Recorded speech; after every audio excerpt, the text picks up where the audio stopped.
Good evening and welcome to tonight's regional news. While the government of Trinidad and Tobago maintains that it will only use COVID-19 vaccines approved by the World Health Organization (WHO), Professor of Public Health, Epidemiology, and HIV/AIDS, Dr. Peter Figueroa, says that the Russian Sputnik V vaccines appears to be safe and effective.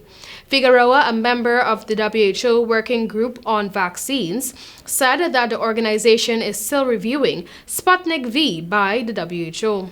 According to the Lancet, the Sputnik V vaccine has approximately 92% efficacy and uses two different vectors for the two shots. It also provides immunity longer than vaccines with the same delivery mechanism.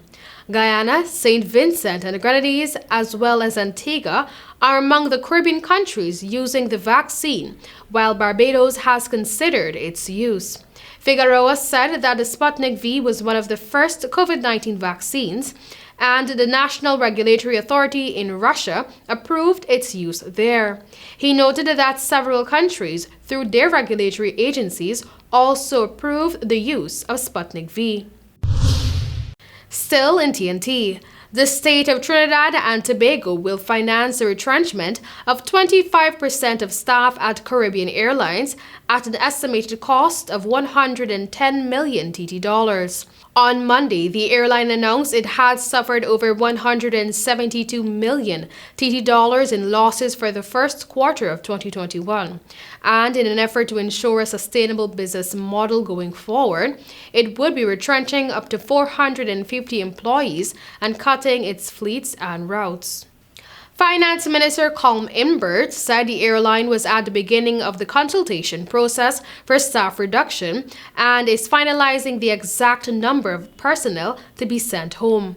I quote, "Caribbean Airline does not have the required finances for the severance payments, and therefore the severance payments will be financed by the Ministry of Finance," end of quote, Imbert said.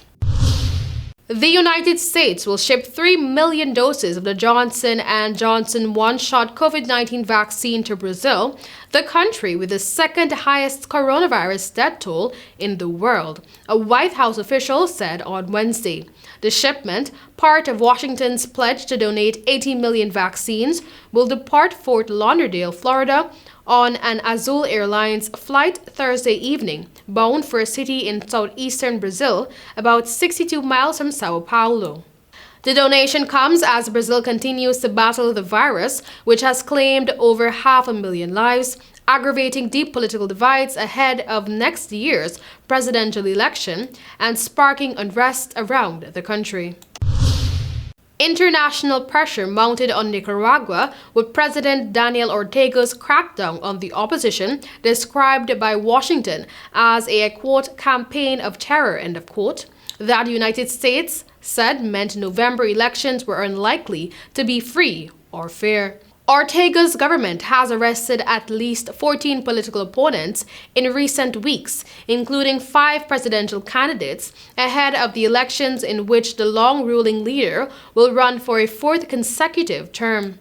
I quote, "We condemn this ongoing campaign of terror in the most unequivocal terms," end of quote, U.S. State Department spokesman Ned Price said. He added that the United States would use all diplomatic and economic tools at their disposal to promote fair elections in the country. The U.S. government has already imposed sanctions on Ortega's daughter and allies and threatened to review trade-related activities. UN Human Rights Chief Michelle Bachelet called the detentions arbitrary.